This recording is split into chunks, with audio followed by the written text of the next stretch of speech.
Aku merasa jadi warga negara yang waras saat ini gak mudah.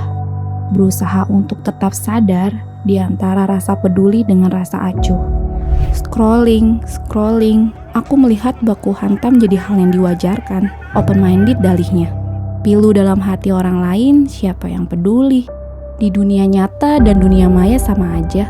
Santun yang dulu kemana? Mengapa orang-orang saling memaku hati dengan benci? Awal tahun ini berasa sekali. Isu musiman kulihat mulai bermunculan. Muncul si paling suci, si paling Pancasila, si paling ngerti rakyat kecil, atau ya si paling benci PKI. Sampai kapan scene yang sama diputar kembali di setiap kontestasi? Aku capek, lelah banget melihat itu lagi. Yang ku butuh pemimpin yang benar-benar lapang dada.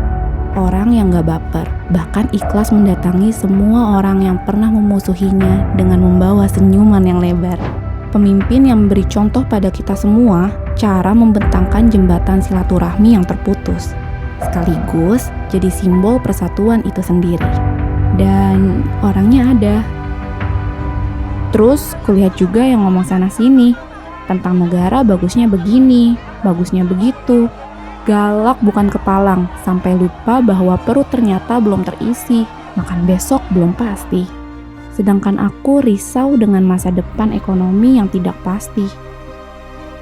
Yang kita butuh, pemimpin yang beneran bisa diandalkan. Orang yang ngerti, orang yang kita bisa taruh pengharapan dan nasib ini.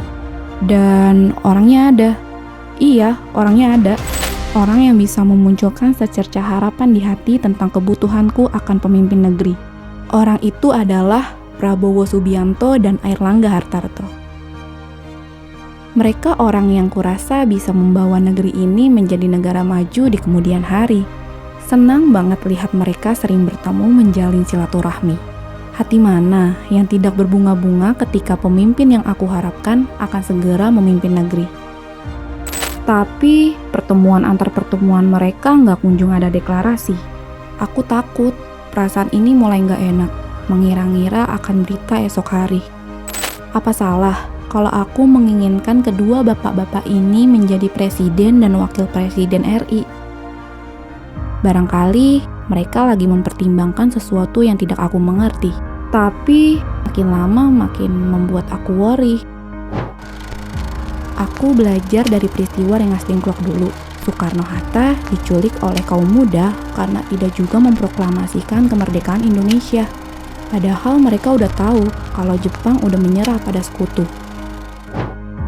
Apakah perlu kami melakukan sesuatu agar bapak-bapak mau menetapkan hati? Harus bagaimana? Zaman ini, negara ini, kita semua membutuhkan kepemimpinan seperti Anda, Pak. Aku yakin yang merasakan ini nggak aku sendiri.